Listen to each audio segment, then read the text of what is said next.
Welcome back to File News Show. Today is Friday, March 8th, and I am your host, Ryan Selvy.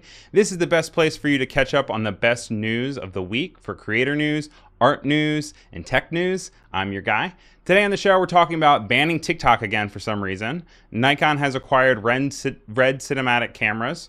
Twitch is redesigning to look like TikTok. Adobe Express launched on mobile, and we interrupt producer Ali reading. All that and more, a lot ahead of you. So keep your attention here, and we'll try to stay as express as possible, pun intended. But let's go ahead and hop straight on into the news.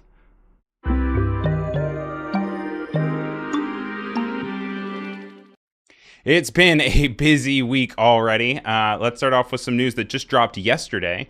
Do you know Nikon? Obviously, you probably do, but do you know Red cinematic cameras? If you're unfamiliar, they are a pretty good industry standard of cinematic cameras that shoot at a very, very, very high definition. And basically, they just got picked up by Nikon. It's really interesting because actually Nikon was being sued by Red back in 2022. And now they have, I guess, settled their differences because they ended up dropping that case after a little bit of time. And for an undisclosed amount, Nikon has now bought Red. And in a statement from the president, Jared Lang, they said, "This strategic partnership brings together Nikon's extensive history and expertise in product development, know-how in image processing, as well as optical technology and user interface with Red's revolutionary digital cinema cameras and award-winning technologies," which is interesting to say the least. Just so you know, this camera is actually Red quality, which is kind of fun. It's not a Red camera, but it is Red quality. And it'll be interesting to see how much the deal was actually for. Let's see if it was actually more affordable than their cameras. Just kidding, of course.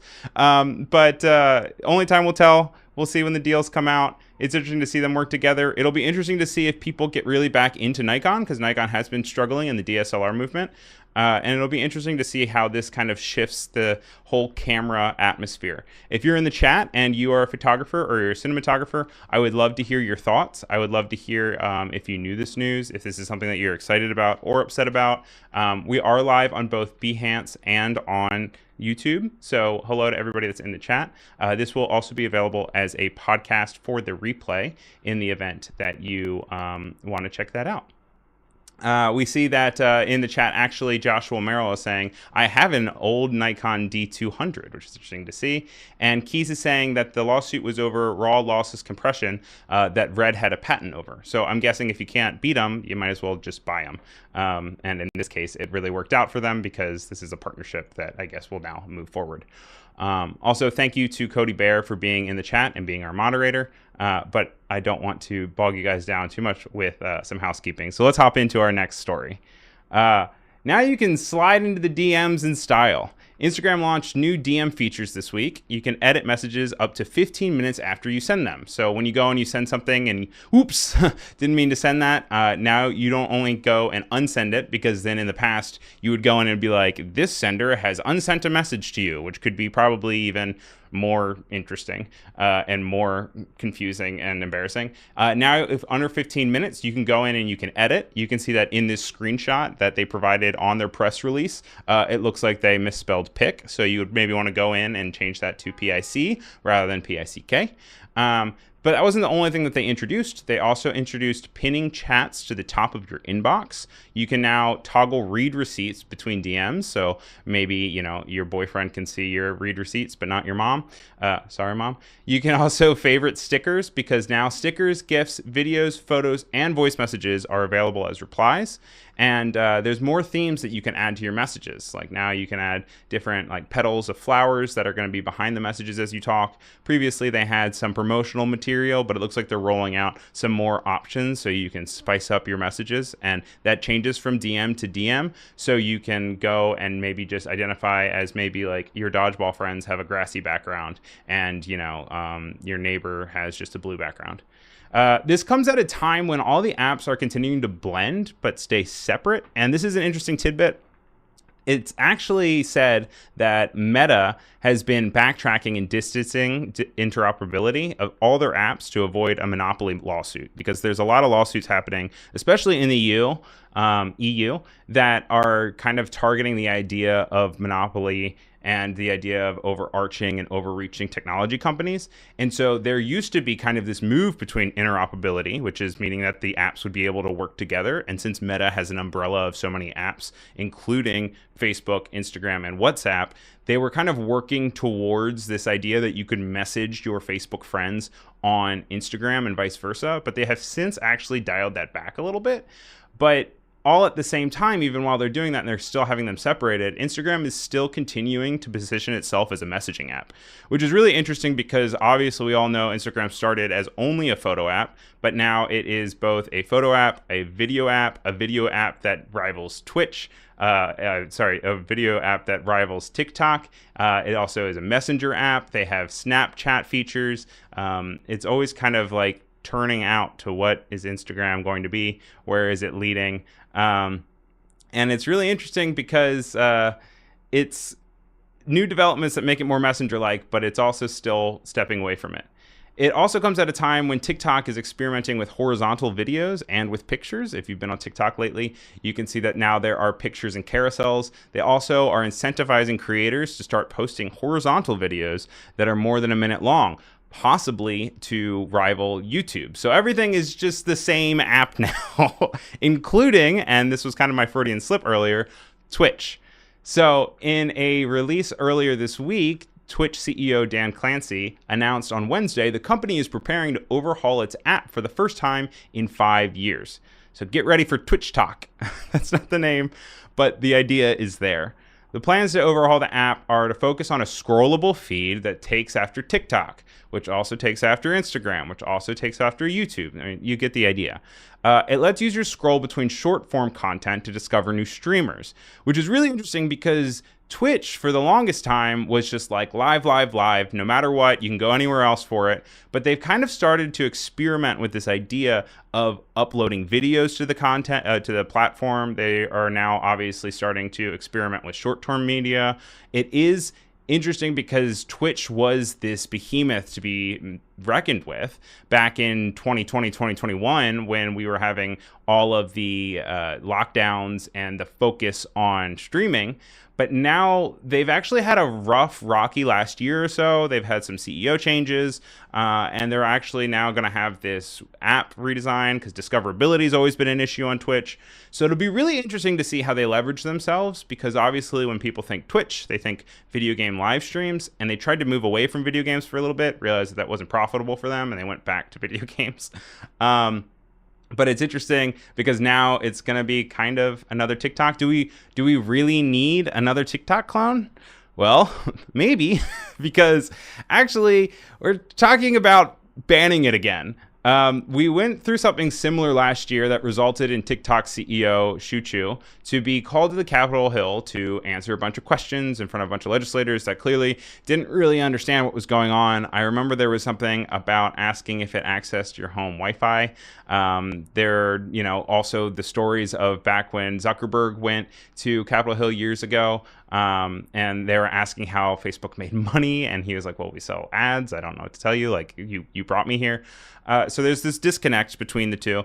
But it really picked up again after falling to the wayside. Last year, basically, there was a lot of talk. People were like, wait, is TikTok going to get banned? Who knows? And then it kind of dissipated, and the Biden administration banned TikTok on federal phones.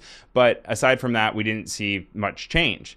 That is until yesterday, Thursday, March 7th, when the House Energy and Commerce Committee voted unanimously 50-0 to advance bipartisan legislation that would force ByteDance, which owns TikToks, to divest its ownership of the app TikTok within 165 days. And this comes after TikTok went on the offensive on Wednesday and guided users to call their representatives after inputting their zip code. So basically, you got onto the app and it popped up, and TikTok essentially told all of its users, the US government is about to ban TikTok, call your representative. By the way, what's your zip code? Oh, this is your zip code? This is your representative? This is their nickname. Call them and tell them that you're not happy. And basically, the phones for congressional offices were completely bogged down. And the author of the bills were furious, and many of them turned off their phones, and they were complaining over the idea that they were then unable to do other civic duties because basically their phones were blowing off the hook. And this comes as no surprise because the United States is the country with the most monthly active TikTok users. And an estimated of 102.3 million monthly active users use the app. Biden's administration, like we said, banned it on federal phones, but right after the Super Bowl, the Biden administration actually joined last month to reach voters in the upcoming election cycle. A lot is moving on, but we'll just have to constantly come back to this because this is going to be something that moves back and forth, but it's going to also move a little bit fast just because it unanimously passed today or passed yesterday. That said, it's going to still need to take a lot of steps, and the president's going to still have to sign it off, and it's going to not entirely ban everything, but it is going to have to at least reevaluate the idea of who owns what, and the fact that ByteDance is a Chinese-owned company and they want it to be American-owned. It will be interesting in the coming weeks to see what's going on. Don't call your representatives anymore. Apparently, that's done. But speaking of calling your representatives, you could hypothetically reach them on X now. Elon turned it on for all X users by default. That means if you have an X account, formerly Twitter, there is now calling on your account. That is a feature that was released with the tweet, "Audio and video calling are now available to everyone on X. Who are you calling first?" Also, is it called a tweet anymore? Or is it just an excerpt, an ext, an exy, an exo? I don't know. I'm going to call him a tweet. It's only available in the app right now, and it's not yet available in the browser, but it is turned on for everyone. TechCrunch reporter Lorenzo Franceschi Baracchi and Zach Whittaker reported it leaks your IP address to anyone you talk with, which isn't a gigantic deal. Like, IP addresses are not super like GPS coordinates down to the inch, like Grindr or something, but it can be used to infer location and can be linked to a person's online activity, especially in sensitive matters relating specifically to geolocation and people's privacy. This happens a lot in messaging and calling apps by default, such as FaceTime, Facebook Messenger, Telegram. But what X doesn't have is they don't mention encryption in the official help center page at all. So the calls are probably not end-to-end encrypted either, potentially allowing Twitter to listen in on conversations. End-to-end encrypted apps like Signal or WhatsApp prevent anyone other than the caller and the recipient from listening in on the call. So it will be interesting to see where this goes. Let me know if you're going to use X calling. I don't really hop on to X very much anymore. I've been using Blue Sky. I know I talk about that a lot. But with a feature like this, I'm really interested to hear if anyone uses it, if they're using it for VoIP. I don't know why you would use it for VoIP because of the encryption. But there's a lot of things that are going on complicated in tech. But we're not going to get away from the government and technology yet, because before we move on from TikTok, let's complicate things a little bit more. Christopher Hutton from the Washington Examiner reported that the White House briefed 70 social media influencers prior to last night's State of the Union. The creators reach a total of 100 million viewers combined, and this isn't the first time Biden administration has leveraged TikTok. He also recruited a group of TikTokers back in 2021 to encourage vaccination, and another time to discuss events going on in Ukraine. All the big fish are in the pond now, and so as creators, it's important to remember that the company you keep and the company that also views your reels, and now it is as big as it is ever going to get. I mean, it'll probably even get a little bit bigger, but the idea is it isn't a small thing where you can just throw anything on the app anymore. Everyone is there. All the big players are there. It'll be really interesting to see how things are going to be changed, especially if the Biden administration's on there and they're leveraging it specifically and strategically in alignment with a gigantic speech that happened yesterday, which was the State of the Union. It's like contradictory, but it's also fascinating. But then you also go back to seeing how many millions of users are using TikTok monthly. And there are so many great ways to create on TikTok.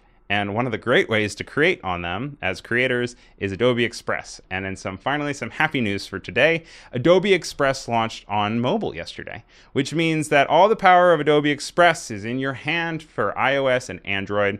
It's currently in beta and it is free, so go ahead and download it now. Creative Cloud subscribers can easily access and edit designs from Photoshop and Illustrator directly within the Adobe Express mobile app. That means if you're on the go and maybe you get like a notification from a client that says that there is a typo, maybe you get a notification that they want to change the color of something, you can actually just go on your phone now, even if you're on the bus, and pull it up and change it. And also it's really cool because Adobe Express has that feature where you can see each other's cursors and you can collaborate in real time on a piece of work. So you can even set it up so maybe your client says this is misspelled and you can say, okay, here you go, here's the link, you can fix it. Which like you work out that with your clients as to like how that's going to work. But if that's the relationship you have with a client, you now have it at your fingertips. Also at your fingertips, you also have Firefly-powered generative AI features like generative fill and text-to-image effects. You also have the ability to do the remove background tool, which is really good for stickers. And it allows you to schedule TikTok and Instagram content directly from the app. So you don't even have to go in and set reminders or set something up as a draft. You can just go and actually post directly from Express and send it off into TikTok or Instagram world. And may the algorithm be forever in your favor, whatever that looks like and whatever that means. But speaking of the algorithm, let's talk about the algorithm, the one that we kind of all put together in the idea that is what you think of when you think of social media. And the head of Facebook, Tom Allison, not Mark Zuckerberg, because that's actually separate now. Tom Allison announced Meta is planning on making one algorithm made by AI to rule them all. And the AI algorithm would power Facebook's entire video recommendation engine across all of its platforms. As it stands right now, Reels, Facebook, and Groups all have their own algorithms that don't interact with each other. But they tested a new architecture of their model, and it resulted in 8 to 10% gains in Reel watch time. That's Reel as in REEL. The project will continue to develop on the roadmap into 2026, but it's interesting to see how much of AI is just encompassing everything, not even from the content that we're creating, which Meta is also pushing the idea of being like, we will make the images, we will make the content to write, we will have, everything interact with each other on AI. But what could go wrong? It's just AI. Worms! Well, no, not that kind of worm. Actually, the worm that was created, according to Anthony Cuthbert on it, and he works at The Independent, and he reports that the AI worm that infects computers and reads emails was created by researchers. Basically, it's a self-replicating worm that can spread malware and steal data. It's designed to target tools like ChatGPT and Google Gemini, and it's also already been demonstrated against Gen AI-powered email assistants to steal personal data and launch spamming campaigns. And to read a direct quote from The Independent, it says, the researchers warned that the worm represented a new breed of zero-click malware, as the victim does not have to click on anything to trigger the malicious activity or even propagate it. Instead, it is carried out by the automatic action of the generative AI tool. Which is terrifying, because for the longest time, you were just told that if you don't open scary emails or scary attachments, like for the most part, you're good. But now that we have these AI agents that can kind of fulfill things automatically without having to double check in with the user, this opens up a whole new slew of vulnerabilities and places where your privacy and your data and your vulnerabilities become main stage. But worms. And in the words of Allie, as she was helping me write the script for today, you know where worms don't exist? The moon. Boo. There's been some discussion about the museum on the moon, if you have heard about it. You may have heard about Jeff Koons, famous artist. He's known for creating those sculptures of the balloon dogs, and they're like giant balloon dogs. There was one that actually shattered at an art show a few months ago. Maybe it was even over a year ago. And basically they then actually swept up all of the shattered pieces and then ended up selling for more. But Jeff Koons made a bunch of mini moons and sent them to the moon as a part of the payload on the recent Odyssey lunar lander that landed on the moon that ended up falling on its side. But there was drama whenever he posted about it in the comments because people were saying like, hey, you're not the only artist. We were a collective. We should all be proud. We should be supporting each other. We're the best artists. And Ben Davis from ArtNet got really interested with this story and dove in to see what it was all about. Because the more that he looked into it, the less that he could find out about the museum and all of this like talk of these artists saying that they were on there. That's not Jeff Koons. It turns out that they're not physical sculptures at all. To quote Ben Davis, basically, the Lunar Prize Museum is not a physical museum, nor is it even a collection of tiny sculptures a la Koons. It is a set of nickel discs that resemble a DVD, which have hitched a ride on the Odysseus mission, clamped to an exterior of the 14-tall lander. Participating artists sent images or data to Space Blue, which then had them inscribed on the disc at microscopic scale. Supposedly, the Lunar Prize Museum has 77,000 of these so-called lunograms etched into the disc from 222 artists, creators, or NFT initiatives, giving participants the right to say that they have sent art to the moon. And it feels like a buy a star scam just with new clothing, it doesn't seem like even if the aliens were to find it, they would be able to see anything that's on it. I mean, it's just kind of like a feel good to the artist that then sent it to there, in the same way that like if you buy a star, there is no direct correlation to like that's what it's named after. Like any star could be named a million different things. And Allie was asking, is this littering? Is this a thirst trap for aliens? They're all really good questions, but Allie clearly has a lot to say, and she can say it better than I can. So let's jump into thoughts so she can walk us through something that's on her mind. So let's hop on in to thoughts.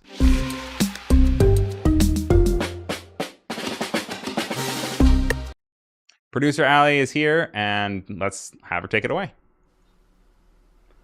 Oh, hi, Ryan. Sorry, I have just been super absorbed by this book I'm reading. It's called Kara Swisher, Trailblazing the Digital Landscape. And it sucks, because it's not Kara Swisher's actual book, which is titled Burn Book, A Tech Love Story. The book I'm reading, and many others like it, are AI-generated garbage meant to confuse people like me. This news story is another banger from Emmanuel Myberg at 404 Media and Will Urimis at The Washington Post. In case you're not familiar with her game, Kara is a veteran journalist who has been covering Silicon Valley since the 90s. She's the host of the podcast On with Kara Swisher and the co-host of the podcast Pivot. In interviews, she's gone toe-to-toe with tech's biggest names: Elon Musk, Mark Zuckerberg, Mark Benioff, Jeff Bezos, and she's known for having a really no BS attitude. Even before Kara Swisher's book came out, there were fake versions up on Amazon. According to the Washington Post, her own wife came across a fake with an AI-generated cover of Kara that confused her. Like, who is this? The fakes have titles like Kara Swisher, Silicon Valley's Bulldog, Kara Swisher, How the Renowned Journalist Unveils Industry Insights, and Kara Swisher Biography, Unraveling the Life and Legacy of an Iconic Tech Journalist. Written by definitely real authors with extremely human names like Gary J. Grandy and Max Thorne and Leonard Egris. The fake books are accompanied by AI-generated pictures of Swisher or photos of people who just vaguely resemble her that might be real. It's a little hard to tell. We could call them the Swishers. Reporters who have seen these books suggest that the text inside is probably AI generated, and I think they say that just because they're deeply, deeply hoping no human could write that badly. So the fake books are dumb, but it's also hard not to laugh about this particular phenomenon. But the thing is, Kara isn't the only author or creator whose livelihood is being threatened, however minorly, by AI spam knockoffs. In fact, friend of the show, musician, cartoonist Tommy Siegel was the victim of this type of scam late last year. For I think the third year in a row, Tommy sold his cult favorite calendar, Extremely Accurate Birds. But this past year, crappy facsimiles, I'm not going to redo it, of the calendar popped up all over the web, starting on TikTok, spreading throughout all these websites, and ending up on Amazon. This created a real artistic time suck for Tommy. Tommy actually made a video describing the whole thing, so let's just go ahead and play that. My name is Tommy Siegel, and I'm the artist and birder behind what I believe to be the most accurate bird calendar ever drawn. And let me tell you about why that gave me a front row seat into looking at the scams that prop up big tech. So I made a video about my calendar, which I make myself and sell on my website every year. Scammers scraped it and started running it as a massive targeted ad campaign approved by Instagram and Facebook, each video linking to a different scam website selling badly made and highly inaccurate counterfeits. No matter how many times I reported these ads, they just kept piling up, gathering millions and millions of views from people who seemed to think it was me. Eventually, these fakes ended up on Amazon. And the way the current internet works, the burden is on artists to hire lawyers and issue constant takedown notices, which are often ignored. And look, I know that there's always going to be scammers, but what's crazy to me is that big tech is making a lot of money from these shady ad buys. And for some reason in the US, we shield them from liability under outdated laws. But it really makes you wonder about pretty much any ad you see on here and the quality and legality of products that are on Amazon. And look, I guess because these scammers are paying, they get priority over people like you and me. So as a reminder, be careful, they are not looking out for you. And most importantly, please remember that the only place to get truly accurate, 100% lifelike birds is TommySiegel.net. See, Kara Swisher, she's one of the most powerful journalists in tech. On the podcast Hard Fork, she even said she reached out directly to Andy Jassy, the CEO of Amazon, about the problem. And it seemed to work. When I scrolled Amazon earlier today, Googling for those titles and some of the fake publishers, I couldn't find any. I just found her proper book. But most people who might be the victim of this type of scam don't have a line to Andy Jassy. I can actually still find a knockoff of Tommy's calendar on Amazon, on eBay, on a site called Codlins, which I've never heard of. So just like smaller creators, they have a lot more to lose and a much harder battle to fight when it comes to taking down copies of their work. It's kind of funny, because in pop culture, we have spent so much time imagining the catastrophic potential of AI. The idea of powerful AIs that threaten us because they do what we can do but better, or they control us, they take over the world, or we fall in love with them and then they leave us for a smarter AI. But we haven't spent a lot of time preparing for a world where this technology is used to copy us in the pursuit of scamming someone who isn't paying that much attention to when they press buy. I think it's summed up really well in a tweet I saw earlier today, or maybe it was a comment, but someone just said, you're telling us that technology is so good that we can write crappy books, but it's not good enough that you, Amazon, can take down these obviously fake versions of the book easily and quickly. We talked last week about Adobe content credentials, and that's one way that we can try to navigate this weird flood of spammy fake art. It's basically a way you can tag your art, and it's kind of like a fingerprint that shows the history of the work and also created by a person, that person registered it using the content credentials. If it's an image that's been altered by AI and then it's also using content credentials, you can clearly see that. I don't know. It's one tool that we can use to try to rise above the murky world of spammy art. We probably shouldn't hold our breath for big companies like Amazon and Walmart and TikTok to really step up their digital quality control. We might just have to accept that we all have to get better as creators and as consumers of making sure that the work we're putting out there is clearly identifiable as ours, and also making sure the work that we're buying is supporting the artists that we want to support. Back to you, Ryan. Thank you, Allie. Not a fun story, but an interesting one nonetheless. There's a lot of people going off in the chat. Also, hello to Alex Mannix over on YouTube. Also, hi to Vandal for being there too. Allison Rogers is, of course, there as always. And then over on Behance, there's a lot of conversation happening about different experiences with Amazon and similar kind of issues with having to balance the idea of AI or scammers. Oliver Andrews is saying, when you sign up for Amazon merch on demand, it literally tells you that if someone steals your designs and sells them on there, they probably won't do anything. Kendall's bringing up a story about someone buying books that thought they were going to help them learn to draw and turned out that they were just all AI generated. Allie is also following up on Behance saying apparently there are AI generated books about mushrooms foraging that literally tell you poisonous mushrooms are safe to eat. There's so much going on, and it really was a wake-up call to me, especially when Tommy was going through it. because it wasn't even like really about the money aspect of it. Like, of course, that was a lot of money that was being taken away from him, but it also was hurtful to his image, specifically because people thought that he was creating this bad product, or they thought that he was scamming him because they were using his video and they were using his branding and they were using his product in a way that wasn't authentic to who he was. And so he was trying his best to get the information out, but he just saw thousands and thousands of people continuously buying it, starting to message him, and it's been something that he has really had an issue with, and so I felt bad for him.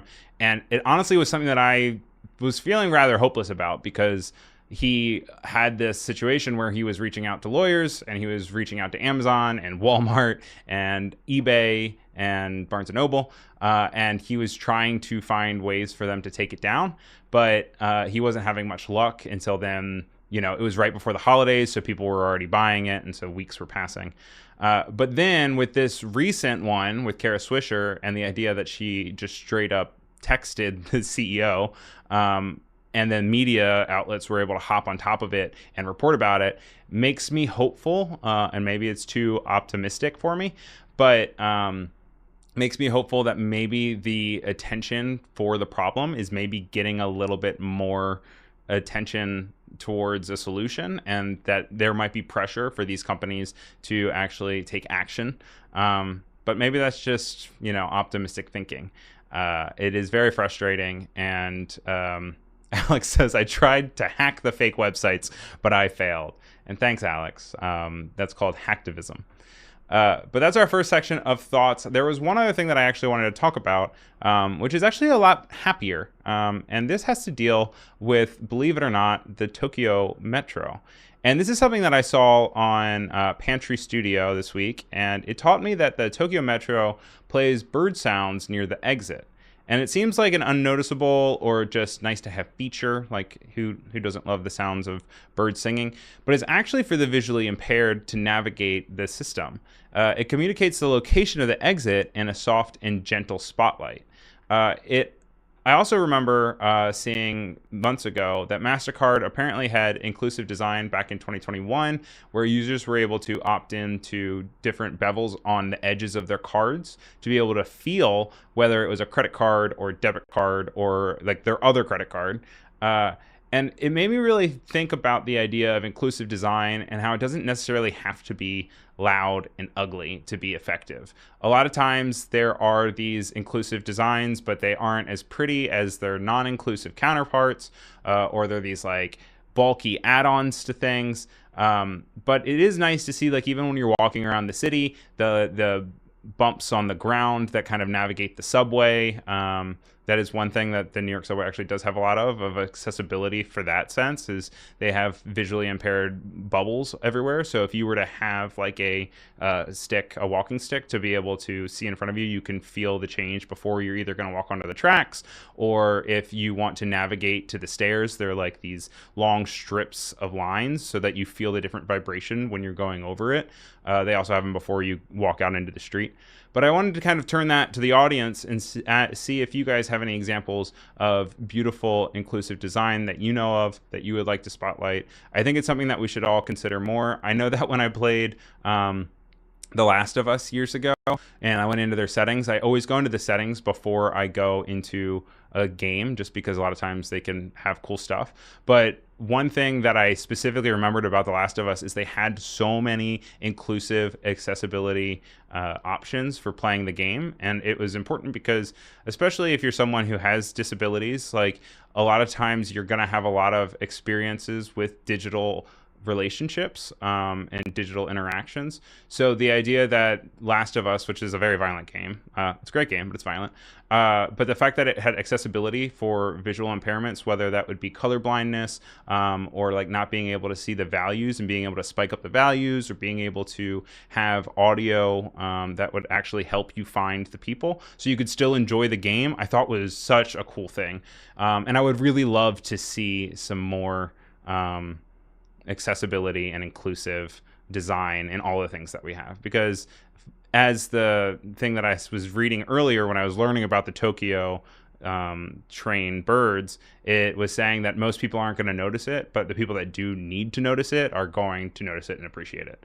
And then Oliver is identifying them as a birder in the chat, saying that's a nice photo of some cedar waxwings. And I actually knew they were cedar waxwings because I am engaged to a birder and I am learning my birds. But let's move on to some stuff that you can go out and experience in the world with Ticketbooth.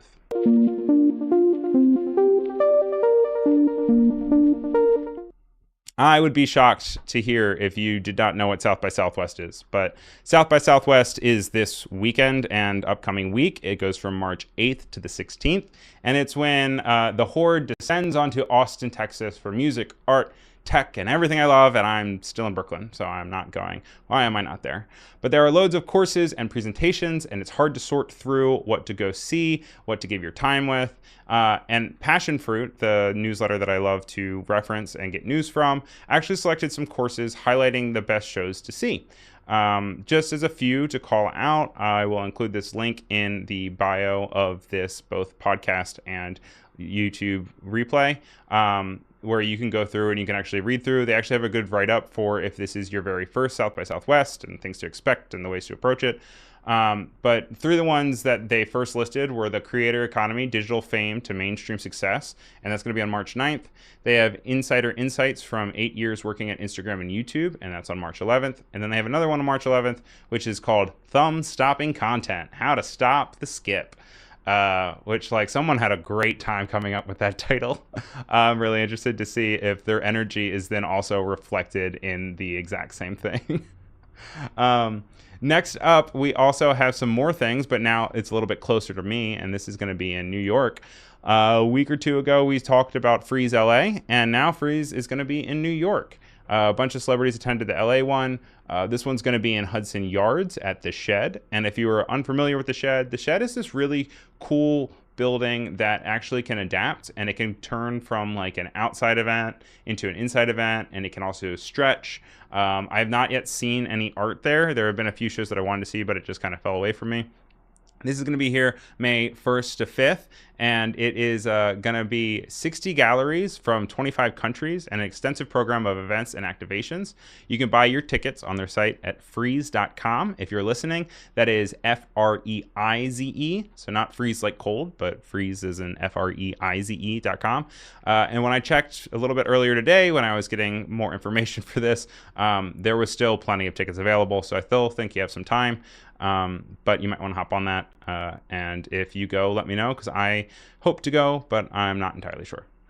Things that I will definitely be going to, though, however, is MoCA. And I go to MoCA every single year. It's a fantastic art collection of comics. It is the Museum of Comic and Cartoon Art. It is put on by the Society of Illustrators, which are a very big deal if you are into illustration. It is New York City's largest independent comics and cartoon festival. This is March 16th to 17th, so you've got another week. And it's going to be at the Metropolitan Pavilion, which is 125th West 18th Street, New York, New York. Beautiful, really good things to get to support local artists. Also, people travel from all over to table there. Normally, it's several floors, and basically you can get all types of art. There are normally a lot of students there that are tabling with their colleges. There's lots of professional artists that are going there and they're talking and having really great interactions. If you've ever tabled, you know how exhausting it is, but everyone is extremely nice and is really, really cool. Alex says, we need our reporters there. Yes, for all of these New York things, we need our reporters there. But she's saying that we should go to South by Southwest. I wish. Adobe, send me to South by Southwest. Please, please. And then the very last one that we have also, speaking of accessibility, is the Affordable Art Fair. And this is for New York. There's ones that are all over the country, but and all over the world, actually. And this one is from March 20th to 24th. Their mission is to democratize the art world and make it accessible to all, because art tends to be a very high class thing that, you know, you can't really afford. You'd rather buy a car than a canvas. And basically they hold fairs in 10 cities around the world, including London, New York, Hong Kong, Hamburg, Amsterdam, Brussels, Singapore, Stockholm, Melbourne, and Sydney. Over 3.3 million people have visited Over 3.3 million people have visited an affordable art fair around the world, taking home over 600,000 pieces of artwork to lovingly new homes. You can learn more at affordableartfair.com. Also, I want to hear you guys say that. Million people have visited in an affordable art fair. Visited in an affordable. That is hard. Visited, then affordable art is like blah, blah, blah, blah, blah. Oliver says, I'm not sure London is the best place for anything called affordable. Hey, I'm in New York, baby. Shh. Let's hop on into resources.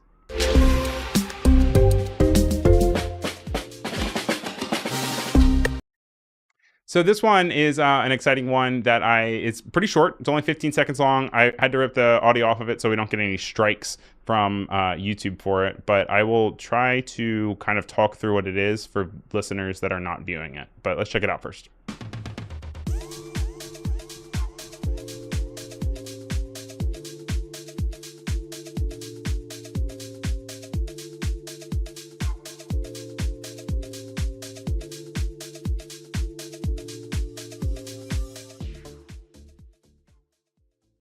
So this is a really cool trick made by James on Instagram. Basically, he is introducing the idea of the rule of threes, but not in the rule of thirds in the ways of photography, but the rule of three for design. And basically, he divides his main text for the header of a logo into 3 parts. And then he uses those dimensions to then also approach the rest of his design. So he has a header and a subheader. His subheader is then 1/3 of the 3 that make up the header. So he basically took the header and he drew 4 lines, because if you make it 3, 4 lines through it horizontally, then took one little row of that and then made the subheader the height of only the one that makes the 3. There's also another line of rules that are on top of it where he takes the logo, which has like a little insignia, and puts it above it, and he measures out the horizontal width and divides it into 3 parts, and then also applies that to his work. If you have never checked out his stuff, he makes very short, very accessible design resources that are rules of thumb that are really helpful as a designer. And he does it all pretty much without talking a lot of times. So it is universal as far as language goes, and it's all accessible and for free on Instagram. So make sure you guys check him out. I'm going to go ahead and play it one more time just so you guys can check it if you missed it. Here it goes again.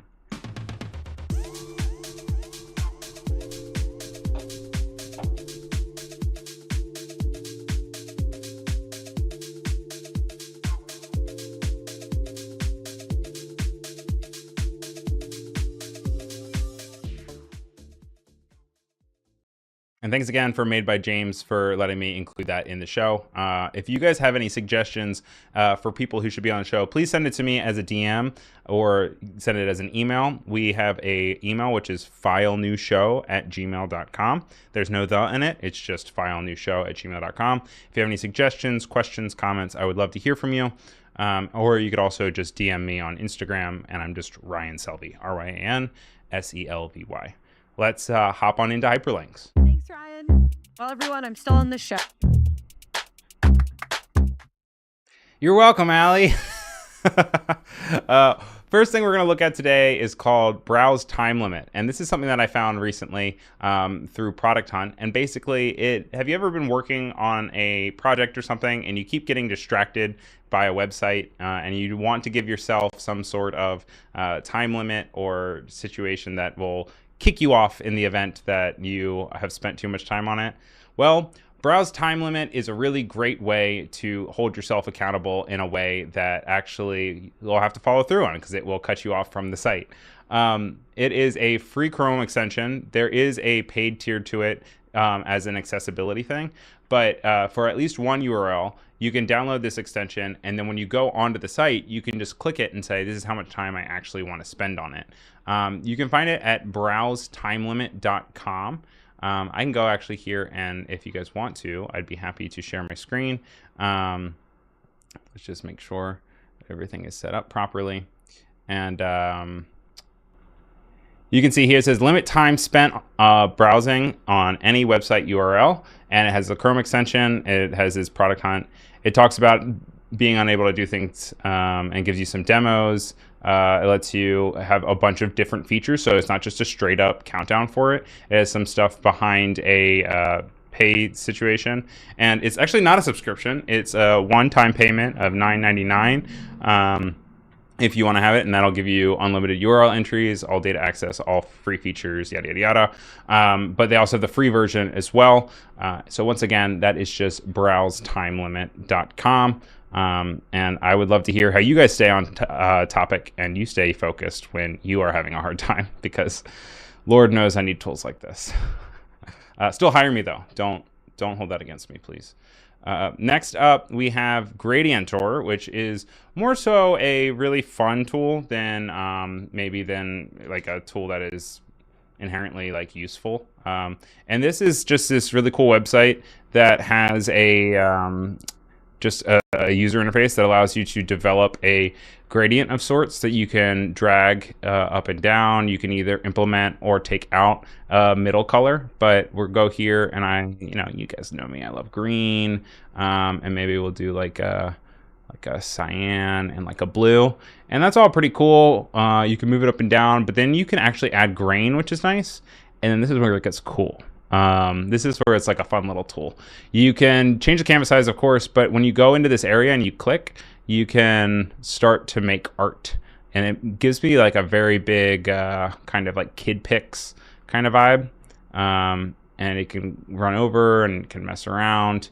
And then even after you kind of scribble and you make your design, you can even continue to edit the gradient and how it looks even after you do this. So I'll continue to kind of mess with it. You can even upload SVGs. You can always undo things, so you can like do a few and only undo it once. You can also download everything as a PNG, which is nice for any art that you make. And then you can reset always back to normal. But it's a really good way to, speaking of ways to waste time, it's a really good way to waste time and be able to just hop on here, and it's very meditative, and you can kind of just pop on and create something. If you guys end up checking it out, I would love to see what you guys create. And also, if you start uploading like cool SVGs, you could totally create something, whether that's just like a logo that you use or maybe some shapes that you pull from Illustrator, because you can export things as SVGs from Illustrator, and just make some really cool art. I also don't know if this is like a seizure warning or not, but definitely fun. Like I said, you can waste a lot of time with it. And so that's available at gradientor.afterimage.cc. So that's GRADIENTOR. That sounded like I was doing a like baseball chant. And then Afterimage is AFTERIMAGE.cc. So gradientor.afterimage.cc. It's entirely free, no login needed. Just hop on and start creating. And then we have one more for you as far as hyperlinks go. And this is supertasks.io. This is a website that helps you kind of delegate tasks and decide whether or not what is important. And you don't have to log in. You can log in as always, but you are greeted just kind of like add a task when you're here. So I can write here. I'm going to say, I'm going to click the button. And I'll say host, file, new show, and then I'll click submit. And then it has these keyboard shortcuts to say whether you want to do it first, do it later, do you want to delegate or eliminate. And it gives you this upfront idea of like, okay, what's important? So I'm going to say I want to do this first. And then it immediately puts it up here. And then once you finish the task, you can go and you can check it over. You can also go ahead and you can move things around. You can add a lot of them. I can be like end of the show, which I want to do later in just a few minutes. And then you can move things around. As with anything else, you can log in. You can also go into a dark mode if you don't want to blind your face with the white mode.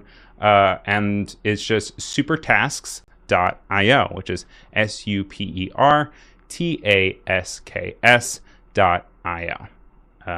Do you guys use anything that helps you delegate tasks? Would something like this help you guys, or do you think this would be more of a distraction for you more than a thing that alleviates your overwhelmingness to get things done? Would love to know what it is. Also, thank you to Cody Bear for putting all of the links into chat. I appreciate that.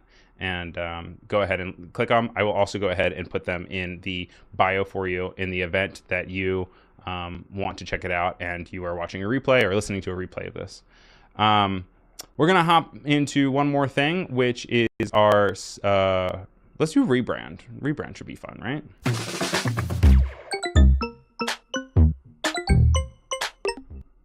So I came across something really cute this week that I did not know the brand before this, but I saw it on Dieline and I thought it was really cool. It is a company called Bark, and they announced snack packs with packaging inspired by breakfast cereal. So sharing my screen, you can see that this is on thedieline.com. They are a really great website and resource for packaging design and rebrands.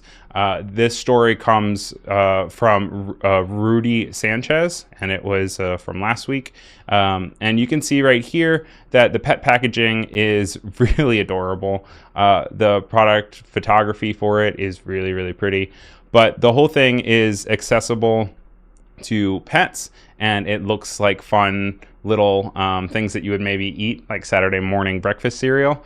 And it has little games on the back too that even have like help your dog find gym socks. But it plays into the idea of nostalgia. It plays into something that, you know, I normally, whenever I get things for my cat, like they go into a cabinet that, trust me, he knows exactly where they are because he'll go up to the cabinet. But all of his stuff that he that is for the cat is kind of hidden away. If the stuff that I had for Roscoe looked like this, I would be a little bit more likely to kind of leave it hanging out around the apartment. People would probably see it more. I would have a better interaction with it. Also, shout out to Adobe Express. Little advertisement on the side. That wasn't even planned. That was just there. And that's called target marketing. But I thought that it was just a really nice design. I don't know of any other dog brands or pet brands for that matter that look like this. I think that it is really pretty. It looks like the 80s and 90s, it says. Fun activities for humans on the panels and interactive QR-powered experiences. And I just wanted to highlight that for it. But anywho, I guess we could just hop into our very last segment because we only have a few minutes left, and that is Font of the Week.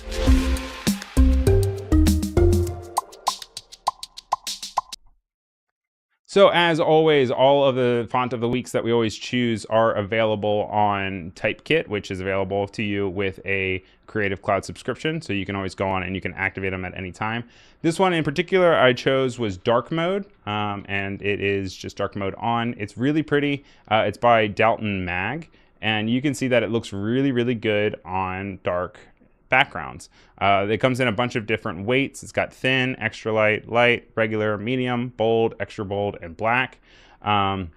And according to Typekit, it is a typeface design studio founded in 1991. They work with designers and branding specialists worldwide to help everyone find their best typographic expression, from logo type refinement and font licensing to the custom creation of font suites. While they're best known for their custom projects, their retail font library is diverse and growing, and they bring the same high standards to every commission, whether it's addressing our own brief or our clients. And it's just, it works well. I think that more and more the idea of having a dark UI is very important. You can see here that even when it's on a low contrast, you can still get a lot of information out of it. It works well with like this blue on black. And then they even have an example inspired and located on the Typekit. And this is just called Dark Mode CC.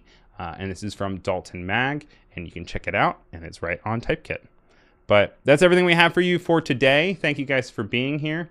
We will be back a week from today on Friday. This is the File News Show with Ryan Selvy. Thank you very much to Allie Rogers, our producer, for her great segment. Make sure you go and you check that out if you missed it. Thank you to everyone that was here in chat. Thank you to Cody Bear for being our moderator.